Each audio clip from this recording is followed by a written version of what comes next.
Welcome back to part 9, the last part of our exterior makeover. And today we're gonna add some rocks and pavers to the flower bed. First, Sean went through and did some cleanup work to the outside of the flower bed. And while he did that, I did some touch-up paint on the actual house. There were a lot of places that needed to be painted due to the changes that we made from removing the shutters and changing out the door and all that stuff. Then we grabbed all of the rocks and brought them up and then laid all of the pavers, and then Sean set the pavers. We wanted to make a cute little path to get to the watering hose, and then also we made this little space underneath the watering hose and filled it with rocks.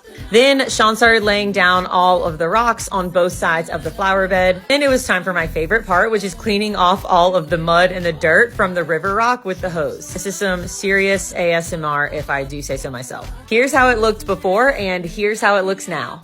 Come such a long way with this project, and we're very stoked with how it turned out. But what do you all think? Did we miss anything? Is there anything we should add? Let us know in the comments, and stay tuned for the next project.